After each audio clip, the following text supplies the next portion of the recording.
A man truly loves his wife but wronged her. He apologizes. Because of the love he had for his wife, he bought her clothes to compensate her. Husband tells wife he is so sorry for what he did. He says he was wrong for all he said to her. He asks for forgiveness. He continues to plead. Because of the love she had for her husband, she said there is no need for that. She claims it was only a little misunderstanding. She tells her husband to get up. He tells his wife he is truly sorry and wants to compensate her. She said again, there is no need to compensate me. Husband insists and says she deserves compensation for he was wrong.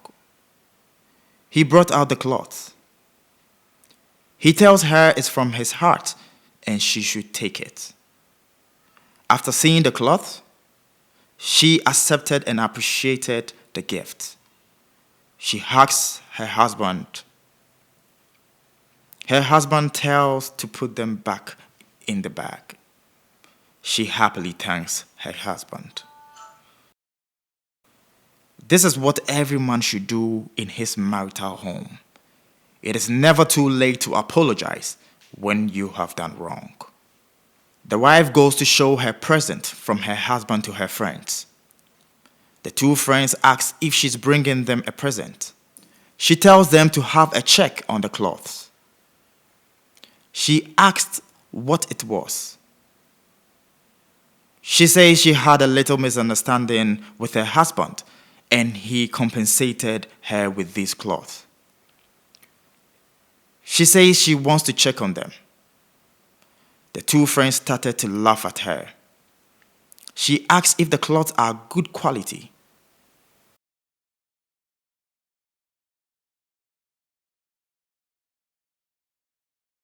Did you just say you had a misunderstanding with your husband and he got these clothes?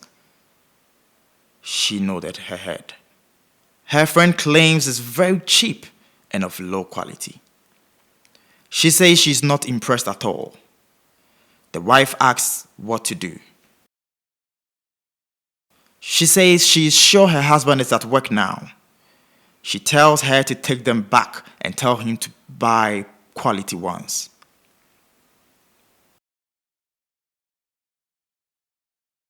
She asks if she could differentiate between a good quality cloth and a cheap one. She says no. She calls Sandra to bring her quality cloth from her room. They wonder what she's going to do with this cheap cloth. She tells her to take a good look at the quality of her cloth. Friend tells her this is what she deserves, but not cheap cloth and filthy rags. She says, "Why is your husband always buying you cheap clothes?" She tells her to return them at his workplace. She tells her with a lot of people at his workplace, he will be forced to change them. He tells her if her husband is being difficult, she should act all up and create a scene, which he would definitely not like it. That will make him accept and change the clothes. The wife says, if that's the case, she is heading straight to the station. Friend tells her to go. They continue to make fun of her. Beware of enemies posing as friends. Be careful who you bring to your circles. Some friends are evil. They will do whatever it takes to bring you down when they envy you. This is what happens when you listen to your friends on any situation, especially in your marital home. Ben is busily working trying to put food on the table. He takes a break. He invites a colleague to his food. He claims he has already eaten. The wife carries the cloth and searches for her husband. Husband asks what the problem is. He asks again what is bothering her. He asks if there is any bad news from the village. The wife says it's about the clothes he gave her. He asks what is wrong with the clothes. The wife shows her friend's cloth to him to check how quality that is. She said, the ones you gave me are filthy rags. The husband is confused and gets up from his chair. Husband says, she is being unreasonable. He says the clothes are good quality and his friends also bought some for their wives. He says he doesn't understand her. She said, he will not understand her because she accepted her proposal so easily. Husband said, what's she telling him? Husband tells her wife to go home and they will settle when he comes back home. Wife gets angry and holds his shirt in public. She says she's not going anywhere before they settle it. The husband couldn't accept all the disgrace and that led to a fight. The two exchange blows. People tried to separate them. Everybody was looking at them. The wife insulted her husband bitterly. This is what friends can do. Never fall for this. Friends can easily break up marriages. Be aware. The wife is busy making her face up. Grandfather tells her, this is all what you can do best. Always using her precious time to sit and make up instead of finding something better to do. He tells her to leave back to her husband. Her mother says she's not going anywhere. She says, I will not give my daughter to a man who beats up women. Grandfather tells mother to change her character. He tells her to change from being a bad mother with her attitude. He says this is the same attitude she put up making her ex-husband leave her. He said, she only got closer to him because of his food. He claims it was all about his food, so she's trying to let her daughter join her as well. The old man says he is not going to let her granddaughter stay. He said, you had time to listen to your daughter. Have you listened to your husband's side on what really happened? Mother says she's not interested in any of his nonsense. Mother says he is supposed to be supporting her granddaughter for she has been beaten. She says this is all what men do. Grandfather tells her to keep saying whatever is not right. He says she will depend on her beauty and at the end she will lose everything. He says her daughter looks just like her. He tells her to keep learning the same behavior as her mother. He said it bothers him that her uncle is not around to put things in order. He tells her to change and not to surpass her mother's bad behavior. He said, your uncle will surely return from his journey. He added, you good for nothing woman. Husband says he is here for his wife. He says he is sorry for what happened. Mother asks what he takes them for. She says, my daughter is not your property. Husband says he is sorry. He said he didn't know what came over him. He promised it would never happen again. Mother says, after he turned his daughter into a punching bag, all he can say is sorry. Grandfather asks what is wrong with her. He says the husband has accepted his mistakes and is apologizing. Why don't you want to accept it? He says no matter what the situation is, it can be settled. Mother says, over my dead body. My daughter is not leaving this village. Grandfather says, why are you this stubborn? You don't seem to listen. Mother screams at grandfather to shut up. Mother says she is my daughter and she will do what I say. Mother tells him to leave. Mother tells him to better leave. Ben kept pleading. Mother tells him to get a new wife. Grandfather tells him to go and come back later. Old man says, your wife's uncle is not around. When he returns, he will settle this. He tells him to leave. He asks which way he used. Grandfather says he is even scared of her own daughter sitting down looking at her like that. Ben wakes up early morning and tries to fetch water. He looks around for a bucket. He greets Achan. Achan says he wants to fetch the water for him. Ben insisted he wants to do it himself.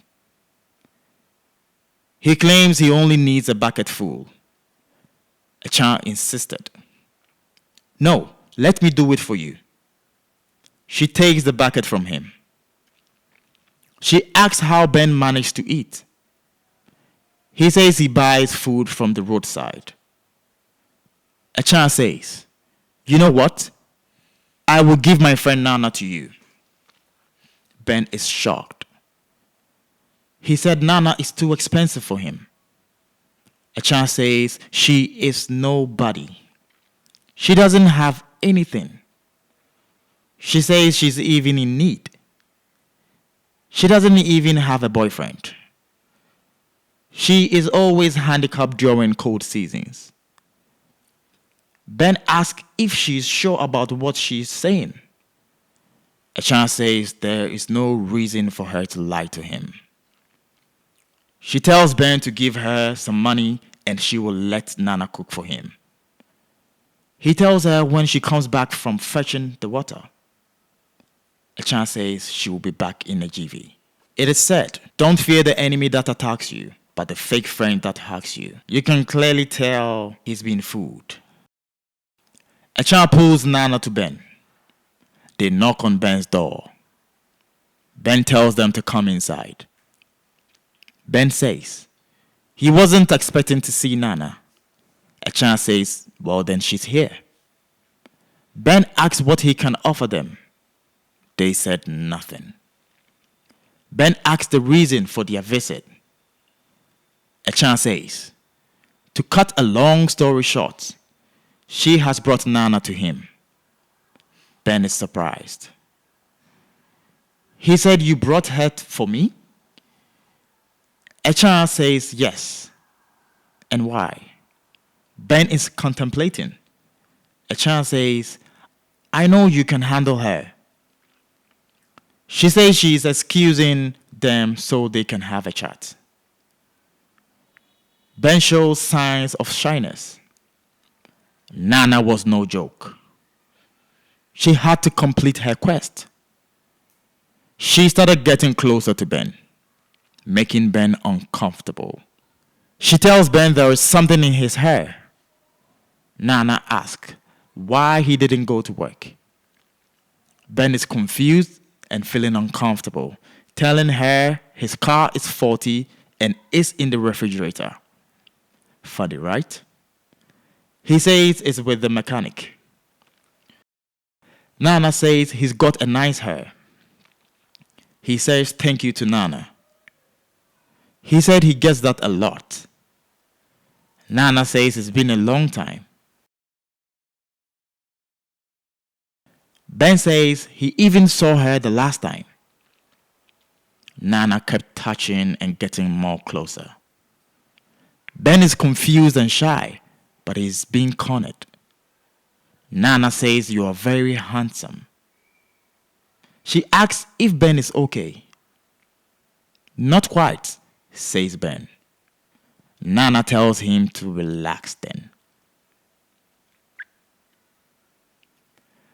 Ben tells Nana to take this money. Nana recounts the money. Nana says 30,000 Ghana cedis is too much. She tells Ben to take 20 out of it. Ben says, but 10,000 will not be enough. Nana tells Ben not to worry. She will add up if needed. She says she works as well and will support so Ben can save a bit. Ben is impressed. Ben says he thought she was very expensive. Nana says that's never true. She says just because she's always looking presentable, people think that of her. Again, Ben is impressed. He says he has wasted his money and time. Ben tells Nana he will see her in the evening. Nana says she's going to see him off. Nana came prepared. She is willing to do whatever it takes to win Ben's heart. So she's even helping Ben wash his car. We can clearly tell from here that he is falling for it. Everybody isn't your friend. People pretend well. At the end of the day, real situation expose fake people. So pay attention. Nana is seated looking all worried. Achara asks what Nana is seated doing all by herself. She says she is waiting for Ben, her darling. She said he has kept long from work. Achara tells Nana they should go home and that Ben isn't a small boy. Nana says she can't wait to see him. She has missed him. You can go ahead and gamble with your man. Achara says she's taking the lead then. Nana tells her she will come home soon. Achara asks Nana how much Ben gives her. Nana says that is none of your business. She tells Achara not to repeat what she did in the past.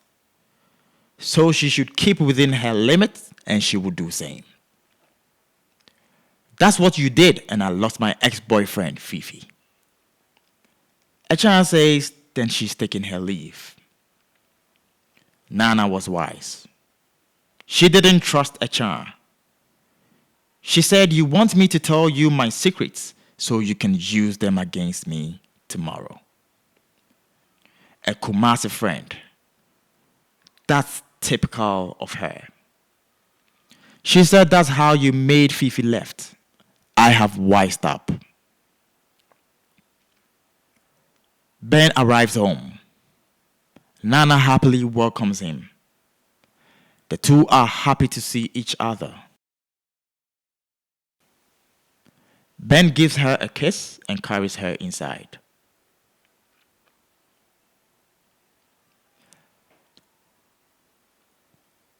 Uncle angrily says, so you left your husband because of this little issue.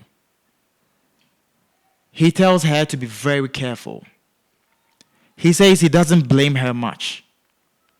Grandfather says, I don't blame her either. She has been influenced by the mother. She is just portraying her mother's character, he said, but she will really suffer if this is the part she has taken. Uncle says, I'm taking you back to your husband early morning. Dufia says she's not going. Uncle says you will. Uncle tells the mother to be very careful, and they can't go around saying they have divorced just because they think they have an uncle. I'm fed up with you two. Grandfather tells them to talk. He said, you have no respect for me, so you were talking back at me when I was talking. You are all quiet because it's your uncle. He said to Dufia, you haven't even spent a week in the village, and you are looking all messed up. He tells them to keep staring and looking at him some way. He careless. Grandfather says he wished there was a witness to all this. He can't believe Nyakwa is this quiet. You two look stupid looking at each other. Well, the man of the house is around. What do you expect?